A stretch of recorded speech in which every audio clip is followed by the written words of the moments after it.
हम भारत के लोग भारत को एक संपूर्ण प्रभुत्व संपन्न समाजवादी पंथ निरपेक्ष लोकतंत्र में गणराज्य बनाने के लिए कि क्या प्राइम मिनिस्टर को जो हो रहा है वो नहीं दिख रहा है, क्या राष्ट्रपति जी को, सर्वोच्च न्यायालय के हमारे चीफ जस्टिस को नहीं दिख रहा है कि किस तरह इस प्रिम्बल के साथ खिलवाड़ की जा रही है। बिना सत्ता की जानकारी के संरक्षण के नहीं हो सकता है और ये इसलिए हो रहा है, तमाशा इसलिए किया जा रहा है, कभी संबल, कभी ज्ञानव्यापी, कभी अजमेर, कि जिससे बुनियादी मुद्दे रोटी, कपड़ा, मकान, रोजगार, महंगाई, बेरोजगारी, एजुकेशन, हेल्थ, किसान, महिलाएं, सुरक्षा, इन सब से लोगों का ध्यान हटे। विवाद बहुत पुराना नहीं है, ताजा विवाद है।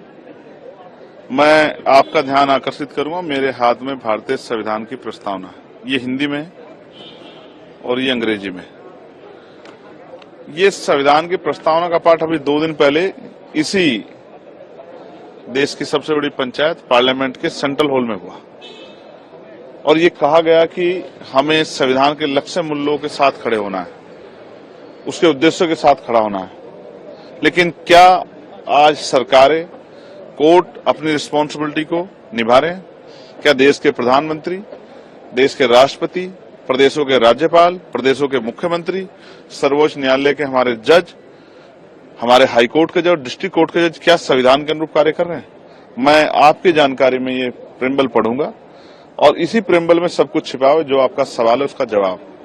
हम भारत के लोग भारत को एक संपूर्ण प्रभुत्व संपन्न समाजवादी पंथ निरपेक्ष लोकतंत्र में गणराज्य बनाने के लिए तथा उसके समस्त नागरिकों को, दोबारा से सुने, उसके समस्त नागरिकों को, ना हिंदू, ना मुसलमान, ना सिख, ना ईसाई, ना बौद्ध, ना जैन, ना पारसी, समस्त नागरिकों को सामाजिक, आर्थिक और राजनीतिक न्याय, विचार, अभिव्यक्ति, विश्वास, धर्म और उपासना की स्वतंत्रता। किसके लिए? सिर्फ हिंदू के लिए नहीं, मुसलमान के लिए भी, सिख के लिए भी, जैन के लिए भी, अधर्मियों के लिए भी, बौद्ध के लिए भी, पारसियों के लिए भी, तथा उन सब में व्यक्ति की प्रतिष्ठा और अवसर की समता प्राप्त कराने के लिए तथा उन सब में व्यक्ति की गरिमा और राष्ट्र की एकता और अखंडता। और राष्ट्र की एकता और अखंडता कैसे होगी?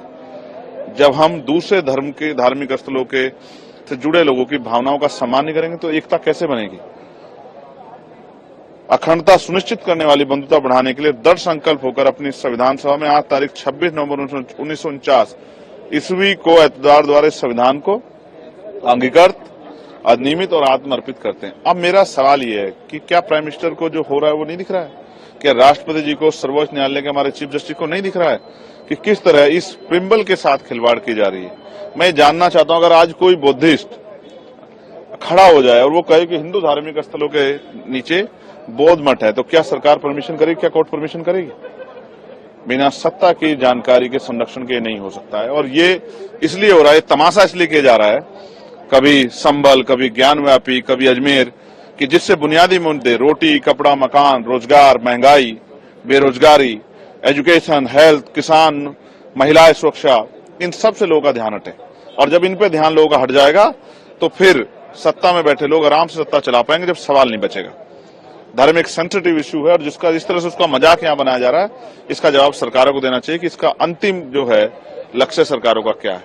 मैं ऐसे समय में ये संविधान के प्रिम्बल सभी को याद दिलाना चाहता हूं जो सर्वोच्च पद पर बैठे हैं कि वो याद रखें देश सबका है और देश में इस तरह का माहौल बनाने के बाद जो अस्थिरता होगी उसका नुकसान देश को उठाना पड़ेगा, ना कि सरकारों को।